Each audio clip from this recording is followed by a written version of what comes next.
মানুষের যে সমস্ত হক আপনার কাছে রয়ে গেছে সেগুলি অবশ্যই তাদের কাছে ফেরত দিয়ে দিন। মানুষের সম্পদ ফেরত দিয়ে দিন, সরকারি সম্পদ ফেরত দিয়ে দিন। আপনার কাছে কারো সম্পদ রাখবেন না। আপনি যদি কোনো অন্যায় করে থাকেন, বিনা টিকিটে রেলগাড়িতে চড়ে থাকেন, বিনা টিকিটে অথবা ভাড়া না দিয়ে গাড়িতে চড়ে থাকেন, সেই টাকা ফেরত দেওয়ার ব্যবস্থা করুন, সেই টাকার ফেরত দেওয়ার ব্যবস্থা করুন। বিপদে পড়ে যাবেন, 2 টাকার জন্য সেদিন আটকে যাবেন যেদিন আল্লাহ তাআলা পাই পয়সার হিসাব আপনার থেকে নেবে। সারা বাংলাদেশের মানুষের হক কয়জনের কাছে আপনি মাফ চাইবেন? কারণ এই সরকারি সম্পত্তি চুরি করা তার তওবা কবুল হবে না, তার সাদাকা কবুল হবে না। মুহাম্মদ রাসূলুল্লাহ সাল্লাল্লাহু আলাইহি ওয়াসাল্লাম বলেছেন, ওয়ালা সাদাকাতা মিন গুলুল, যে ব্যক্তি সরকারি সম্পত্তি চুরি করবে তার কোনো সদকা আল্লাহর দরবারে কবুল হবে না। মুহাম্মদ রাসূলুল্লাহ সাল্লাল্লাহু আলাইহি ওয়াসাল্লাম আমাদেরকে সেটা জানিয়েছেন। এর অর্থ হচ্ছে তওবা করলে মানুষের হক যদি থাকে যে কোনো মূল্যে ফেরত দেবেন। এখন প্রশ্ন হচ্ছে, সম্পদ না, আমি কি করেছি? কাউকে গালি দিয়েছি, কারো প্রতি কারো কোনো মিথ্যা অপবাদ দিয়েছি, তাহলে অবশ্যই তার কাছে যেয়ে মাফ চাইতে হবে। যে কোনো মূল্যে তার থেকে ক্ষমা নিতে হবে, যে কোনোভাবে তার কাছে হাদিয়া দিয়ে হোক, কিছু কি হোক, তাকে এর থেকে ক্ষমা নিতে হবে। নাহলে হাসরের দিন আল্লাহর সামনে, দুনিয়াতে শাস্তি না হলে হাসরের দিন আপনার শাস্তি হবে। আল্লাহর সামনে আপনাকে এর জন্য জবাবদিহি করতে হবে। আপনার সমস্ত নেক আমল নিয়ে সে ব্যক্তি জান্নাতে যাওয়ার সুযোগ পেয়ে যাবে। এই জন্য কারো পিছনে যদি গীবত করে থাকেন, সেটা আপনার জন্য গীবত বড় মুসিবতের কারণ হবে। কারোর প্রতি আপনি যদি কোনো মিথ্যা আচরণ করে থাকেন, কারোর প্রতি মিথ্যা কথা বলে থাকেন, কারোর নামে পথ রটিয়ে থাকেন, সেটা আপনার জন্য বড় বিপদের কারণ হবে। এই জন্য একজন মানুষ সবসময় নিজের লিসানকে হেফাজত করবে, নিজের জিহ্বাকে হেফাজত করবে। মুহাম্মদ রাসূলুল্লাহ সাল্লাল্লাহু আলাইহি ওয়াসাল্লাম আমাদেরকে বলে দিয়েছেন যে আমসিক আলাইকা লিসানাক, তোমার জিহ্বাকে তুমি হেফাজত করো। জিহ্বা যেন ভুল কাজে না যায়, জিহ্বা যেন গুনার মধ্যে লিপ্ত না হয়, আরেকজনের গীবত যেন না গায়, আরেকজনের মিথ্যা কথা যেন না প্রচার করে, কোনো নারী নামে অপবাদ যেন না দেয়। এই বিষয়গুলি প্রত্যেকটি মানুষের অন্তরে থাকা উচিত যে আমি গুনার কাজে নিজেকে জড়িয়ে দিব না, গুনার কাজে নিজেকে লিপ্ত করব না, আমি আমার নিজের জিহ্বাকে হেফাজত করব। মুহাম্মদ রাসূলুল্লাহ সাল্লাল্লাহু আলাইহি ওয়াসাল্লাম বলেছেন যে মানুষকে জাহান্নামে নিক্ষেপ করবে তার মুখের রসনাই। এই জন্য মনে রাখতে হবে, মানুষের সম্পদ যদি আপনার কাছে থাকে, তওবা নসুহা করতে হলে আপনাকে মানুষের সম্পদ অবশ্যই ফেরত দিতে হবে, অবশ্যই ফেরত দিতে হবে। সম্মানিত উপস্থিতি, এই জন্য আমি বলবো প্রতি রাত্রে তওবা করুন, ঘুমানোর আগে তওবা করুন। দ্বিতীয়ত, মানুষের যে সমস্ত হক আপনার কাছে রয়ে গেছে সেগুলি অবশ্যই তাদের কাছে ফেরত দিয়ে দিন। মানুষের সম্পদ ফেরত দিয়ে দিন, সরকারি সম্পদ ফেরত দিয়ে দিন। আপনার কাছে কারো সম্পদ রাখবেন না। আপনি যদি কোনো অন্যায় করে থাকেন, বিনা টিকিটে রেলগাড়িতে চড়ে থাকেন, বিনা টিকিটে অথবা ভাড়া না দিয়ে গাড়িতে চড়ে থাকেন, সেই টাকা ফেরত দেওয়ার ব্যবস্থা করুন, সেই টাকার ফেরত দেওয়ার ব্যবস্থা করুন। বিপদে পড়ে যাবেন, 2 টাকার জন্য সেদিন আটকে যাবেন যেদিন আল্লাহ তাআলা পাই পয়সার হিসাব আপনার থেকে নেবে। আল্লাহ তাআলা বলেছেন, ফামান ইয়ামাল মিসকালা যাররাতিন খায়রান ইয়ারা ওয়া মান ইয়ামাল মিসকালা যাররাতিন শাররান ইয়ারা, যে ব্যক্তি রাই পরিমাণ ভালো যে ব্যক্তি করবে সেটাও সে দেখতে পাবে, রাই পরিমাণ খারাপ যে ব্যক্তি করবে সেটাও সে দেখতে পাবে। যে কোনো মূল্যে মানুষের হক ফেরত দেওয়ার চিন্তা করবেন।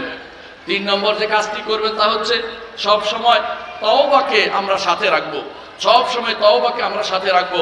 দিনে রাতে 24 ঘন্টা যতবারই আল্লাহর কাছে তওবা করব, একান্তভাবে ফিরে যাব আল্লাহর কাছে। প্রত্যাবর্তনের পথ উন্মুক্ত যতক্ষণ পর্যন্ত আল্লাহ তাআলা পশ্চিম দিগন্তে সূর্য না উঠাবেন অথবা আপনার মৃত্যুর সময় ঘনিয়ে না আসবে।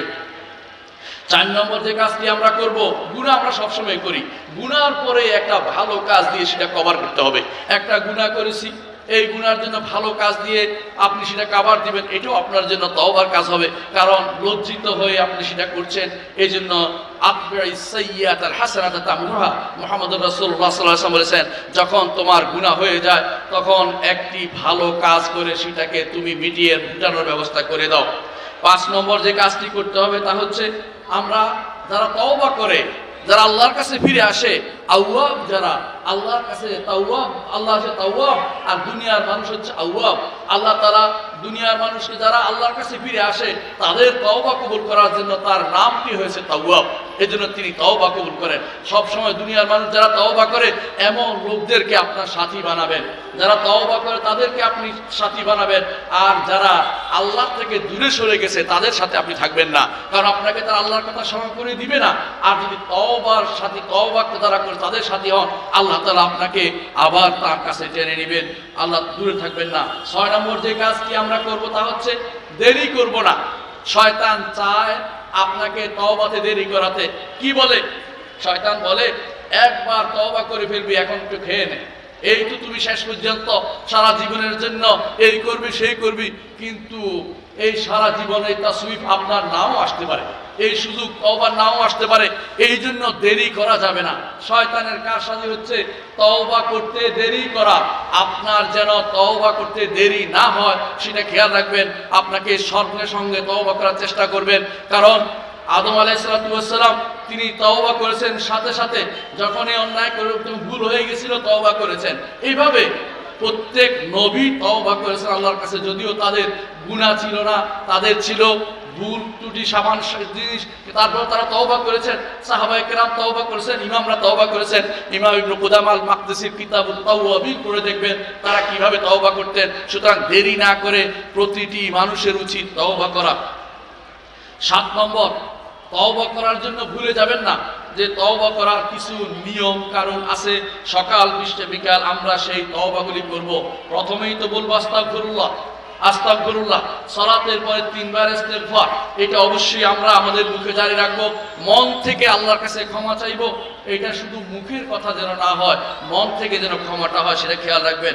দ্বিতীয় যে কাজটি করবেন, কখনো কখনো এই দোয়াটি করবেন, আস্তাগফিরুল্লাহ আল্লাযী লা ইলাহা ইল্লাহু আল হাইয়ুল কাইয়্যুম ওয়া আতুবু ইলাইহি, অর্থাৎ তার কাছে আমি প্রত্যাবর্তন করতেছি। এইটা রাসূলুল্লাহ সাল্লাল্লাহু আলাইহি ওয়াসাল্লাম শিখিয়ে দেয়া ইস্তেগফার, এটা পরিপূর্ণ ইস্তেগফার। এই ইস্তেগফার আমরা অবশ্যই করব।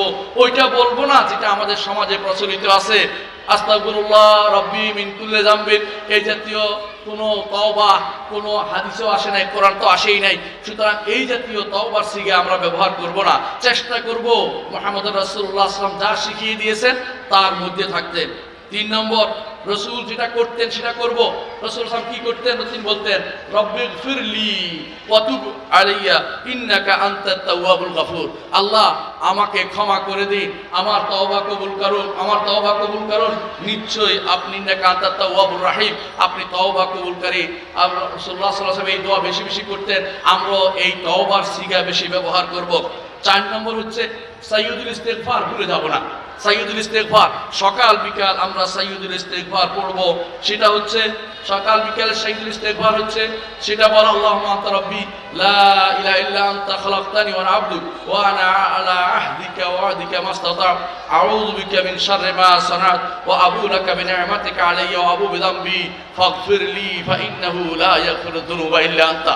এই যে তওবা আপনি সকাল বিকাল করবেন, এই সাইয়্যিদুল ইস্তিগফার, যদি আপনার গুনাহ যদি আসমান পর্যন্ত যায়, মুহাম্মদ রাসূলুল্লাহ সাল্লাল্লাহু আলাইহি ওয়াসাল্লাম আপনাদের ঘোষণা করেছেন কেউ যদি কোনো তওবা করে আল্লাহ তাআলা তাকে ক্ষমা করে দিবেন। এবং তওবা করলে আল্লাহ তাআলা বলেন আমার বান্দা জেনেছে আমি ব্যতীত কেউ তাকে ক্ষমা করবে না, আমি জেনেছে যেহেতু আমি তাকে ক্ষমা করে দিলাম।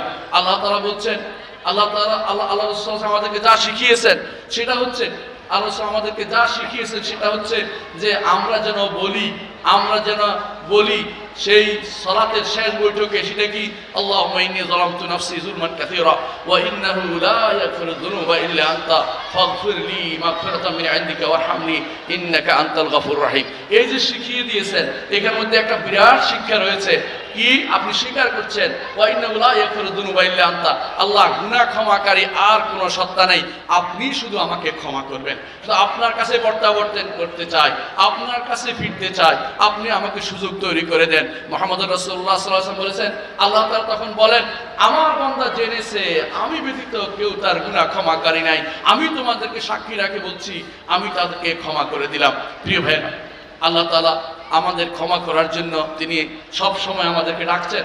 তিনি দিন রাত 24 ঘন্টা আরো সব সময় তিনি আমাদেরকে ডাকছেন। এমনকি আপনি জানেন যে আল্লাহ তাআলা তিনি শেষ রাত্রিতেও ডাকছেন। এই আল্লাহ তাআলার ডাকে আমরা সাড়া দেই, আল্লাহর কাছে তওবা করি এবং শর্ত পূরণ করে যদি তওবা করতে পারি সেটাই হবে তওবাতুন নাসুহা, খাঁটি তওবা। কোনো ব্যক্তি বিশেষের নাম নাসুহ নয়, বরং খাঁটি তওবা, মন থেকে তওবা এবং শর্ত পূরণ করে যদি আমরা তওবা করতে পারি, আল্লাহর কাছে আমরা ক্ষমার আশা করতে পারি। আল্লাহ আমাদেরকে তওবাতুন নাসুহা করার তৌফিক দান করুন এবং আমাদেরকে তিনি কবুল করুন, আমাদেরকে তিনি জান্নাতের জন্য কবুল করুন, আমাদের গুনাহসমূহ ক্ষমা করে দিন এবং আমাদেরকে তার তাওয়াবিনের অন্তর্ভুক্ত করে দিন, যাদেরকে তিনি ভালোবাসেন। তিনি বলেছেন, ইন্না রাসূলুল্লাহ আমাদেরকে জানিয়েছেন যে আল্লাহ তাআলা পছন্দ করেন, ইন্নাল্লাহা ইউহিব্বুত তাওয়াবিন ওয়া ইউহিব্বুল মুতাতাহহিরিন, যারা তওবা করে তাদেরকে তিনি ভালোবাসেন। আল্লাহর ভালোবাসা আমাদের পাওয়া দরকার, আল্লাহর ভালোবাসা পাওয়া দরকার। তওবা করলে তিনি ভালোবাসবেন। তার ভালোবাসা পাওয়ার জন্য তওবা একটা বিরাট মাধ্যম। সুতরাং আমাদের প্রত্যেকের উচিত আল্লাহর কাছে তওবা করা। আল্লাহর কাছে তওবা করা ব্যতীত আমরা যেন কবরে না যাই, কবরের শাস্তির মুখোমুখি না হই। তওবা করে যদি কবরে যেতে পারি, তওবা করলে আমরা আল্লাহ তাআলা তার জান্নাত লাভে ধন্য হতে পারি। সেজন্য আমরা প্রত্যেকে তওবা করব এবং প্রত্যেকে একে অপরকে শিক্ষা দেব তওবা, নিজের পরিবারকে তওবা করতে শিক্ষা দেব, সন্তানকে ইস্তেগফার বা ক্ষমা তওবার যে নিয়ম সেগুলি অবশ্যই আমরা শিক্ষা দেব, নিজে শিখব এবং আমাদের ছাত্রদেরকে, সন্তানদেরকে তওবা করার জন্য উৎসাহিত করব। আল্লাহ আমাদের তৌফিক দান করুন। সুবহানাকাল্লাহু ওয়া বিহামদিকা আশহাদু আল্লা ইলাহা ইল্লা আনতা আস্তাগফিরুকা ওয়া আতুবু ইলাইক। আসসালামু আলাইকুম ওয়া রাহমাতুল্লাহি ওয়া বারাকাতুহু।